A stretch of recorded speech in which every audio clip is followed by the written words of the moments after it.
ನಮಸ್ಕಾರ ವೀಕ್ಷಕರೇ, welcome back to important video ಅಂತ ಹೇಳ್ತಾ ಈ ಒಂದು ವಿಡಿಯೋದಲ್ಲಿ ಏನಪ್ಪ ಹೇಳ್ತಾ ಇದ್ದೀನಿ ಅಂದರೆ, ಗೃಹಲಕ್ಷ್ಮಿ ಯೋಜನೆ ಇದು 11ನೇ ಕಂತಿನ ಹಣ ಲಕ್ಷ್ಮಿ ಹಬ್ಬಕ್ಕಿಂತ ಮುಂಚೆನೇ ಬಿಡುಗಡೆ ಮಾಡ್ತೀವಿ ಅಂತ ಹೇಳಿದ್ರು.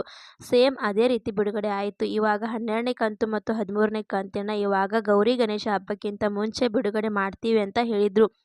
ಅಷ್ಟರಲ್ಲಿ ಎಲ್ಲರೂ ಕೂಡ ಹಣ ಪಡೆದುಕೊಳ್ತಾರೆ, ಅಷ್ಟರಲ್ಲಿ ಹಣ ರಿಲೀಸ್ ಮಾಡ್ತೀವಿ ಅಂತ ಹೇಳಿದ್ರು. ಇವಾಗ ನಿಮಗೆ ಎಲ್ಲರಿಗೂ ಕೂಡ ಕಾಮನ್ ಆಗಿ ಒಂದು ಡೌಟ್ ಇರುತ್ತೆ.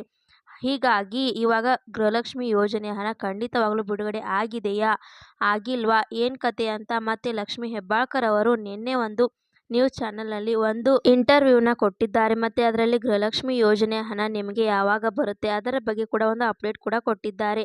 ಅದರ ಬಗ್ಗೆ ನಿಮಗೆ ಲೇಟೆಸ್ಟ್ ಆಗಿ ಏನೇನು ಗೃಹಲಕ್ಷ್ಮಿ ಯೋಜನೆ ಬಗ್ಗೆ ಒಂದು ಅಪ್ಡೇಟ್ ಬಂದಿದೆ ಅದರ ಬಗ್ಗೆ ನಿಮಗೆ ಈ ಒಂದು ವಿಡಿಯೋದಲ್ಲಿ ನಿಮಗೆ ತಿಳಿಸಿಕೊಡುತ್ತೇನೆ. ನಿಮಗೆ ಏನಾದರೂ ಹಣ ಬಂದಿಲ್ಲ ಅಂದರೆ ಈ ಒಂದು ವಿಡಿಯೋನ ಸ್ಕಿಪ್ ಮಾಡೋದಕ್ಕೆ ಹೋಗಬೇಡಿ, ಕೊನೆವರೆಗೂ ನೋಡ್ತಾ ಹೋಗಿ. ಹಾಗೆ ನಮ್ಮ ಚಾನಲ್ನ ಇನ್ನೂ ಯಾರು ಸಬ್ಸ್ಕ್ರೈಬ್ ಮಾಡಿಕೊಂಡಿಲ್ಲ, ಸಬ್ಸ್ಕ್ರೈಬ್ ಮಾಡಿಕೊಂಡು ವಿಡಿಯೋಗೆ ಲೈಕ್ ಕೊಟ್ಬಿಟ್ಟೇನೆ ವಿಡಿಯೋ ನೋಡೋಕ್ಕೆ ಸ್ಟಾರ್ಟ್ ಮಾಡಿ. ಹೌದು ವೀಕ್ಷಕರೇ, ಇಲ್ಲಿ ನೀವು ಎಲ್ಲರೂ ಕೂಡ ಮೊಬೈಲನ್ನು ಪ್ರತಿದಿನಾನು ಕೂಡ ಚೆಕ್ ಮಾಡ್ತಾನೆ ಇರುತ್ತೀರಾ. ಮೊಬೈಲಲ್ಲಿ ನೀವು ಬ್ಯಾಲೆನ್ಸನ್ನು ಚೆಕ್ ಮಾಡುತ್ತಿರುತ್ತೀರಾ. ಇವಾಗ ನಿಮಗೆ ಗೃಹಲಕ್ಷ್ಮಿ ಯೋಜನೆ ಹಣ ಯಾವಾಗ ಬರುತ್ತೆ ಅಂತ ಇವಾಗ ನಿಮಗೆ ಎಲ್ಲರಿಗೂ ಕೂಡ ಏನಾಗಿದೆ ಅಂದರೆ 11ನೇ ಕಂತಿನವರೆಗೂ ಕೂಡ ಹಣ ಬಂದಿರುತ್ತೆ.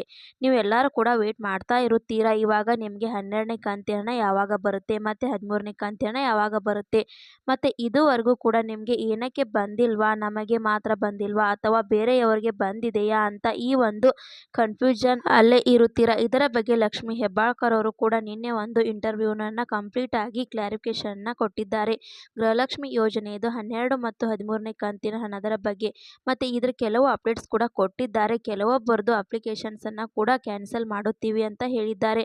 ಅದರ ಬಗ್ಗೆನೇ ಇವಾಗ ಡಿಟೇಲ್ ಆಗಿ ತಿಳಿಸಿಕೊಡುತ್ತೇನೆ. ನಿಮಗೆ ಏನಾದರೂ ಹಣ ಬಂದಿಲ್ಲ ಅಂದರೆ ಈ ಒಂದು ವಿಡಿಯೋನ ಕಂಪ್ಲೀಟ್ ಆಗಿ ನೋಡಿ. ಹೌದು ವೀಕ್ಷಕರೇ, ಇಲ್ಲಿ ಲಕ್ಷ್ಮಿ ಹೆಬ್ಬಾಳ್ಕರ್ ಅವರು ನಿನ್ನೆ ಒಂದು ಟಿವಿ ನ್ಯೂಸ್ ಚಾನೆಲ್ನಲ್ಲಿ ಇಂಟರ್ವ್ಯೂನ ಕೊಟ್ಟಿದ್ದಾರೆ. ಆ ಒಂದು ಇಂಟರ್ವ್ಯೂ ಅಲ್ಲಿ ಗೃಹಲಕ್ಷ್ಮಿ ಯೋಜನೆ ಬಗ್ಗೆ ಸಾಕಷ್ಟು ಮಾಹಿತಿಗಳನ್ನು ಶೇರ್ ಮಾಡಿದ್ದಾರೆ. ಇಲ್ಲಿ ಮೊದಲನೇ ಮಾಹಿತಿ ಏನು ಶೇರ್ ಮಾಡಿದ್ದಾರೆ ಅಂದರೆ, ಈ ಒಂದು ಗೃಹಲಕ್ಷ್ಮಿ ಯೋಜನೆಯನ್ನು ಸಾಕಷ್ಟು ಮಹಿಳೆಯರಿಗೆ ಹೆಲ್ಪ್ ಆಗಿದೆ. ಸಾಕಷ್ಟು ಮಹಿಳೆಯರಿಗೆ ಗೃಹಲಕ್ಷ್ಮಿ ಯೋಜನೆಯಿಂದ ಎಷ್ಟೊಂದು ಬಿಸ್ನೆಸ್ಗಳನ್ನ ಓಪನ್ ಮಾಡಿದ್ದಾರೆ ಮತ್ತು ಎಷ್ಟೊಂದು ಒಂದು ಫ್ಯಾಮಿಲಿ ಆರ್ಥಿಕತೆ ಕೂಡ ಸುಧಾರಿಸಿದೆ. ಮತ್ತು ಈ ಒಂದು ಗೃಹಲಕ್ಷ್ಮಿ ಯೋಜನೆ ಇದೆಲ್ಲ ಯಾವುದೇ ಕಾರಣಕ್ಕೂ ಸ್ಟಾಪ್ ಮಾಡೋದಕ್ಕೆ ಹೋಗಲ್ಲ. ಪ್ರತಿ ತಿಂಗಳು ಕೂಡ ಎಲ್ಲರೂ ಕೂಡ ಹಣನ ಪಡೆದುಕೊಳ್ತಾರೆ ಅಂತ ಈ ಒಂದು ಕ್ಲಾರಿಫಿಕೇಶನ್ನ ಕೊಟ್ಟಿದ್ದಾರೆ. ಮತ್ತೆ ಗೃಹಲಕ್ಷ್ಮಿ ಯೋಜನೆ ಹಣ ಯಾರ್ಯಾರು ಇವಾಗ ಪಡೆದುಕೊಳ್ತಾ ಇರ್ತಿರಲ್ಲ, ಅದರಲ್ಲಿ ಯಾರ್ಯಾರು ಇವಾಗ GST ಪೇಯರ್ಸ್, ಟ್ಯಾಕ್ಸ್ ಪೇಯರ್ಸ್ ಏನಾದರೂ ಅಪ್ಲಿಕೇಶನ್ಸ್ನ ಹಾಕಿಸಿಕೊಂಡಿದ್ರೆ ಅವರು ಏನಾದರೂ ಅಪ್ಲಿಕೇಶನ್ಸ್ ಅಪ್ರೂವ್ ಆಗಿ ಬಂದ್ಬಿಡ್ತು ಅವರದು ಎಲ್ಲರದು ಕೂಡ ವೆರಿಫೈ ಮಾಡಿ ಅದನ್ನು ಇನ್ನು ಕೆಲವು ದಿನಗಳಲ್ಲಿ ಗೃಹಲಕ್ಷ್ಮಿ ಯೋಜನೆಯಿಂದ ಹೊರಗೆ ಇಡುತ್ತೀವಿ ಅಂತ ಒಂದು ಅಪ್ಡೇಟ್ ಕೂಡ ಕೊಟ್ಟಿದ್ದಾರೆ. ಮತ್ತು ಇದರ ಜೊತೆಗೆ ನಿಮಗೆ ಎಲ್ಲರಿಗೂ ಕೂಡ ಮೇನ್ ಆಗಿ ಅಪ್ಡೇಟ್ ಬರಬೇಕಾಗಿರುವುದು ಗೃಹಲಕ್ಷ್ಮಿ ಯೋಜನೆಯದು 12ನೇ ಕಂತಿನ ಹಣ ಮತ್ತು 13ನೇ ಕಂತಿನ ಏನಕ್ಕೆ ಬಂದಿಲ್ಲ, ಯಾವಾಗ ಬರುತ್ತೆ, ಏನಾದರೂ ಬಿಡುಗಡೆ ಆಗಿದೆ ಅಂತ ಇದರ ಬಗ್ಗೆನೂ ಕೂಡ ಲಕ್ಷ್ಮಿ ಹೆಬ್ಬಾಳ್ಕರ್ ಅವರು ನಿನ್ನೆ ಒಂದು ನ್ಯೂಸ್ ಚಾನೆಲ್ನಲ್ಲಿ ಇಂಟರ್ವ್ಯೂನ ಕೂಡ ಬೇಕಾದರೆ ಕ್ಲಾರಿಫಿಕೇಶನ್ನ ಕೊಟ್ಟಿದ್ದಾರೆ. ಅಲ್ಲಿ ಅವರು ಏನಂತ ಅಪ್ಡೇಟ್ ಕೊಟ್ಟಿರುವುದು ಅಂದರೆ, ಗೃಹಲಕ್ಷ್ಮಿ ಯೋಜನೆಯದು ಇವಾಗ 11ನೇ ಕಂತಿನವರೆಗೂ ಕೂಡ ಹಣನ ಎಲ್ಲರ ಖಾತೆ ಕೂಡ ಹಾಕಿಕೊಟ್ಟಿದ್ದೀವಿ. ಇವಾಗ ಹಾಕಬೇಕಾಗಿರುವುದು 12ನೇ ಕಂತಿನ ಹಣ ಮತ್ತು 13ನೇ ಕಂತಿನ ಹಾಕಬೇಕಾಗಿದೆ. ಇಲ್ಲಿ ಒಂದು ತಿಂಗಳ ಹಣ ಹಾಕಬೇಕಾದ್ರೆ ಜನರಿಗೆ ಸುಮಾರು 2,000ದಿಂದ 2,500 ಕೋಟಿಯಷ್ಟು ಹಣ ಬೇಕಾಗುತ್ತದೆ. ಈ ಒಂದು ಹಣನ ನಾವು ಸಿಸ್ಟಮೆಟಿಕ್ ಆಗಿ ಹಾಕೊಂಡು ಬರಬೇಕಾಗುತ್ತದೆ. ಇಲ್ಲ ಅಂದರೆ ಏನಾಗುತ್ತದೆ ಅಂದರೆ, ನಾವು ಹಣ ಹಾಕಿದರೆ ತಿರ್ಗಾ ನಮಗೆ ವಾಪಸ್ ಆಗಿ ಬರುತ್ತದೆ, ಮಹಿಳೆಯರ ಖಾತೆಗೆ ಹೋಗಲ್ಲ. ಅದಕ್ಕೋಸ್ಕರ ಇವಾಗ ಗೃಹಲಕ್ಷ್ಮಿ ಯೋಜನೆಯದು 12ನೇ ಕಂತಿನ ಹಣ ಮತ್ತು 13ನೇ ಕಂತಿನ ಹಣ ಎರಡೂ ಕೂಡ ಮಹಿಳೆಯರಿಗೆ ಒಟ್ಟಿಗೆ ಹಾಕಿಕೊಡುತ್ತೀವಿ. ಆದರೆ ಇವಾಗ ಗೌರಿ ಗಣೇಶ ಹಬ್ಬಕ್ಕಿಂತ ಮುಂಚೆನೇ ಹಾಕಬೇಕಾಗಿತ್ತು.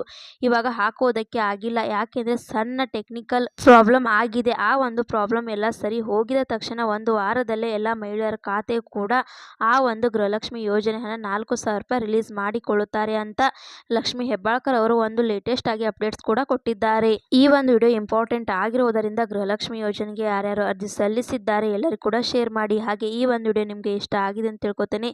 ಇಷ್ಟ ಆದರೆ ಲೈಕ್ ಮಾಡಿ, ಶೇರ್ ಮಾಡಿ, ಸಬ್ಸ್ಕ್ರೈಬ್ ಮಾಡಿ ಅಂತ ಹೇಳ್ತಾ ಮತ್ತೆ ಮುಂದಿನ ಮಾಹಿತಿಯೊಂದಿಗೆ ಸಿಗೋಣ. ಅಲ್ಲಿ ತನಕ bye bye, take care friends.